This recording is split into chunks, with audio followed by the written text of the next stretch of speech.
5 scene 1। अब यहाँ पर लोरेंजो और जेसिका दोनों आपस में चांद की चांदनी के बारे में उसकी प्रशंसा कर रहे हैं और साथ में वो अरेमस, टिस्बी, ट्रेलिसन क्रिसेड, डीडो, ये कुछ महान पौराणिक लव स्टोरीज हैं ग्रीक मैथोलॉजी की, उनके बारे में भी जिक्र कर रहे हैं। और इन सभी स्टोरीज के अंदर जो चंद्रमा की चांदनी को निहारने का जिक्र है उसकी वो बातें कर रहे हैं और साथ में वो ये भी कह रहे हैं कि ऐसे ही चंद्रमा की चांदनी में एक बार वो भी घर से भाग गए थे और वो अपनी कहानी को भी इसके अंदर जोड़ देते हैं कि आने वाले समय में इन कहानियों के साथ ये हमारी कहानी भी याद की जाए। इतने में ही एक मैसेंजर आता है, वो लोरेंजो को न्यूज़ देता है कि कल सुबह तक जो पोर्शिया और नरेशिया हैं अपने दरबार में पहुंच जाएंगी। इसी के साथ जो लोरेंजो है वो सभी को खबर दे देता है और पहरेदारों को ये बोल देता है कि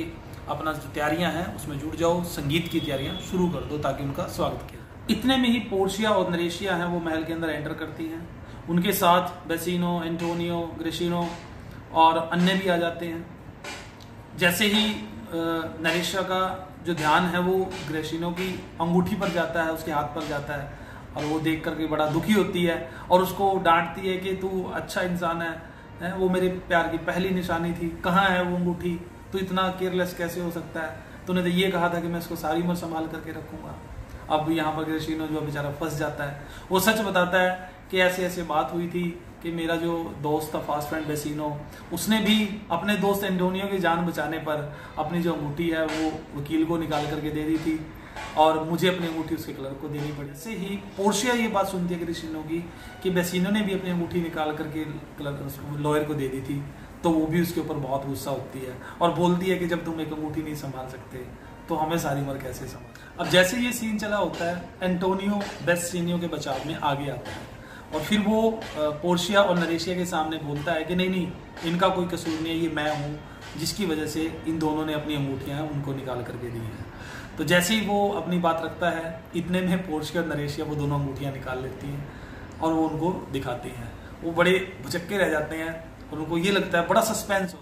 फिर इस नाटक की बिल्कुल एंडिंग में पोर्शिया जो है वो पूरा का पूरा वृत्तांत बताती है। वो मैं ही थी कि जिसने उस बेल्थजार लॉयर डिस्गाइज का रूप धरा हुआ था और नरेशिया जो कि मेरी क्लर्क थी वहाँ पर जिसने मेरी हेल्प की।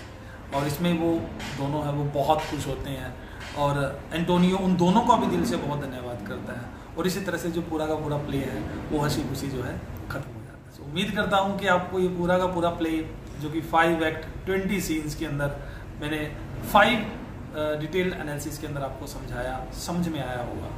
हमने एक्ट 1 के 3 सीन, एक्ट 2 के 9 सीन, एक्ट 3 के 5 सीन, एक्ट 4 के 2 सीन, एक्ट 1 का ओनली सीन, जिसमें हमने सभी कैरेक्टर वो Bassanio, Antonio, Shylock, Nerissa, Jessica, Portia, Duke, Balthazar, Gratiano, Solanio, Salarino, Antonio, Gratiano, हमने किसी को नहीं छोड़ा।